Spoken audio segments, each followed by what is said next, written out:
The live TV, सच सबसे आगे। नमस्कार, मैं हूं रंजीत झा और आप देख रहे हैं द लाइव टीवी। योगी सरकार में मंत्री दिनेश खटीक एक बार फिर से विवादों में घिर गए हैं। इस बार भी उनके कारनामे का ऑडियो वायरल हो गया है। इस बार मंत्री दिनेश खटीक एक पत्रकार को धमकी देते पाए गए हैं। उनका ऑडियो क्लिप खुद वो पत्रकार सोशल मीडिया पर डालकर अपनी व्यथा भी बता रहे हैं कि कैसे मंत्री जी अपने गुर्गों के सहारे उनके जमीन पर कब्जा करने में लगे हुए हैं। और फिर ऐसे मामले में जब पुलिस से शिकायत भी उन्होंने की है तो भी कोई सुनवाई नहीं हो रही है। उलट मंत्री दिनेश खटीक उन्हें फोन करके गंदी गंदी गालियां दे रहे हैं, उन्हें धमका रहे हैं, उन्हें जिंदगी तबाह कर देने की धमकी तक दे रहे हैं। तो आइए जरा सुनते हैं कि दिनेश खटीक ने कैसे एक पत्रकार को गंदी गंदी गालियां और धमकियां दी हैं। आप धमकी सुनिए, गाली वाले पोर्शन को हम नहीं सुना सकते। तू दिन 7 पीढ़ी याद रखेगी तेरी।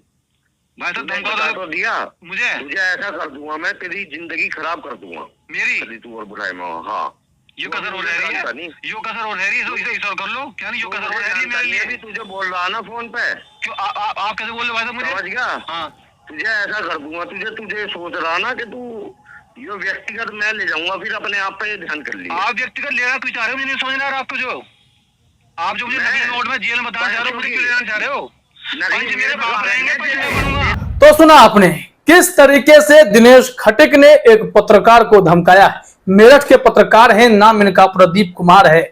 इन्होंने फिर अपनी व्यथा भी आगे सुनाई है, बताया है कि मामला क्या है, कैसे वो शिकायत लेकर कहां नहीं पहुंचे। डीजीपी तक शिकायत की लेकिन कोई एक्शन इसलिए नहीं हो पा रहा है क्योंकि इस मामले में मंत्री जी का जो प्रभाव है।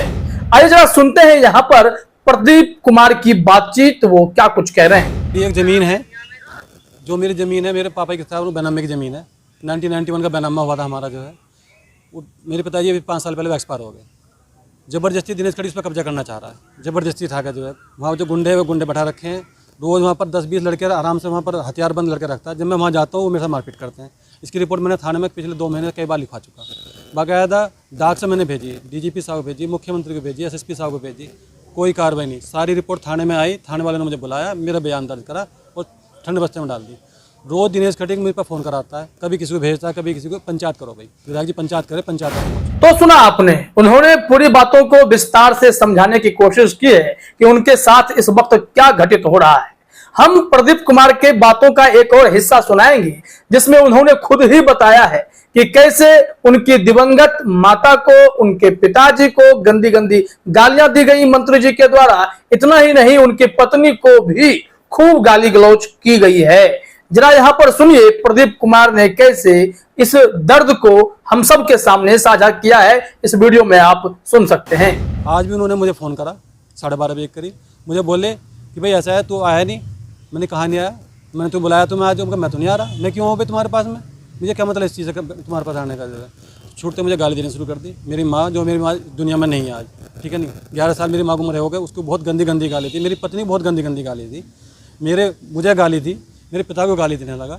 मैंने कहा विधायक जी आप गलत कर रहे हो। उसके बाद जब जाते आती होगी तो फिर मुझे रिकॉर्डिंग करनी पड़ी, तो मैंने फिर रिकॉर्डिंग करी। रिकॉर्डिंग करने आप तो खुद देख रहे हो, मुझे मेरे साथ कुछ तो बर्बाद करने की धमकी दी। तो सुना आपने किस तरीके से पत्रकार प्रदीप कुमार को प्रताड़ित किया जा रहा है योगी जी के एक मंत्री के द्वारा। क्या ऐसे मामले में भी योगी जी कोई एक्शन अपने मंत्री पर लेंगे या नहीं लेंगे, यह सवाल हर कोई अब पूछ रहा है। दरअसल मंत्री दिनेश खटीक एक ऐसे नेता हैं जो हमेशा से विवादों में घिरे रहे हैं।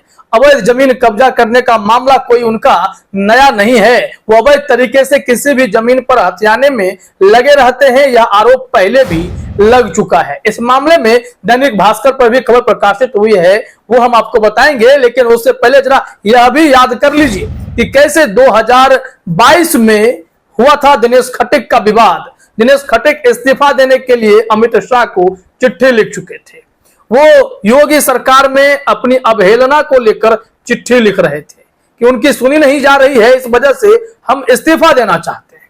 मंत्री दिनेश खटीक इस कोशिश में लगे तो सही, लेकिन उनका इस्तीफा मंजूर नहीं हुआ। बाद में योगी आदित्यनाथ यानी मुख्यमंत्री जी से उनकी मुलाकात हुई और इन्होंने बाहर निकलकर कहा कि हमारा विवाद सुलझ गया है, हमें अब कोई दिक्कत नहीं है, हम सरकार में मिलजुल कर काम करते रहेंगे। तो मंत्री दिनेश खटीक बीजेपी की मजबूरी है या फिर बीजेपी उन्हें जानबूझकर ऐसे खुला छोड़ रखी है कि आप उत्पात मचाइए, लेकिन आप दलित नेता हैं, इस वजह से आप हमारे साथ रहेंगे ताकि वोट बैंक हमारा मजबूत होता रहे।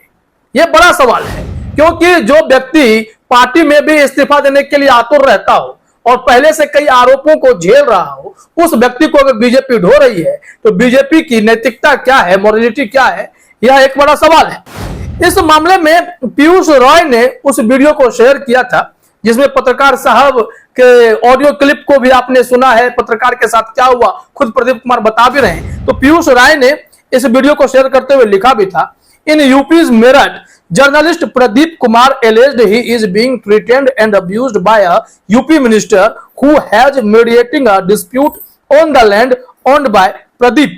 यह बताया जा रहा है कि यूपी के मेरठ के पत्रकार प्रदीप कुमार ने आरोप लगाया है कि उन्हें बार बार यूपी सरकार के एक मंत्री से धमकी और गालियां पड़ रही हैं, जो कि उनके एक जमीन विवाद में मीडिएटर की भूमिका में घुसे हुए हैं और प्रदीप की जमीन है और उस पर ही वो हथियाने के लिए, शायद कब्जा करने के लिए उन्हें गाली गलौज कर रहे हैं, धमका रहे हैं, गुमराह कर रहे हैं। ये इस वीडियो से साफ तौर पर पता चलता है कि प्रदीप कुमार किस कदर प्रताड़ित यहां हो रहे हैं। अब आइए हम आपको दिनेश खटीक के उस इतिहास से भी रूबरू कराते हैं कि इनका विवादों से बड़ा ही पुराना नाता है। जमीन कब्जा करने का जो विवाद कोई इनका नया नहीं है। दैनिक भास्कर ने इस संबंध में तो एक थंबनेल ही बना दिया था, विवादों के मंत्री। इसमें लिखा हुआ है कि आत्महत्या के लिए उकसाने का आरोप इन पर लगा है, जमीन कब्जाने का आरोप इन पर लगा है, दागे सिपाहियों की पैरवी करने का आरोप इन पर लगा है, अधिकारियों को कई बार धमकाया है। अब देखिए किस तरीके से ये विवादों के मंत्री बने हैं, इनके तमाम कारनामों की एक समरी दैनिक भास्कर ने यहां दिखा दी है। और उस वक्त भी एक विवाद में वो डीएम से जाकर मिले थे, एसपी से जाकर मिले थे। दैनिक भास्कर ने इस मामले में लिखा कि इस्तीफे की धमकी देकर मंत्री ने दर्ज कराई एफआईआर। मेरठ थाने में दिनेश खटीक ने कहा पीड़ित की एफआईआर दर्ज नहीं हुई तो इस्तीफा दे दूंगा। ये उस वक्त दूसरों का हक दिलाने के लिए गए थे, लेकिन खुद कितने विवादित हैं ये दैनिक भास्कर ने इनके बारे में बताया है। या देखिए अपने स्क्रीन पर हम आपको दिखाते हैं कि क्या जानकारी है इनके बारे में। कि मंत्री दिनेश खटीक का विवादों से पुराना नाता रहा है। उन पर हस्तिनापुर के खादर में जमीन पर अवैध कब्जा कराने के आरोप लग चुके हैं। मवाना में इंस्पेक्टर को बलिया भिजवाने की धमकी देते हुए ऑडियो वायरल हुई। मंत्री ने मवाना में बिजली विभाग के एसडीओ को निलंबित कराने की धमकी दी। गंगानगर थाने में ही मंत्री दिनेश खटीक पर वकील के आत्महत्या के लिए उकसाने की एफआईआर दर्ज है। इसके बाद 1000 से अधिक वकील दिनेश खटीक की गिरफ्तारी को लेकर सड़क पर उतरे और एसएसपी ऑफिस में तोड़फोड़ की थी। तो इस तरीके से इनका जो है ये विवाद लगातार चलता रहता है और इस वक्त पत्रकार प्रदीप कुमार ने उनकी पोल पट्टी खोल दी है, जिससे उनका विवादों का एक और तार जुड़ चुका है। अब देखिए दिनेश खटीक पर कोई कार्रवाई होती है या नहीं। फिलहाल इस वीडियो में इतना ही। आप सभी का हमसे जुड़ने के लिए बहुत बहुत धन्यवाद। द लाइव टीवी, सच सबसे आगे।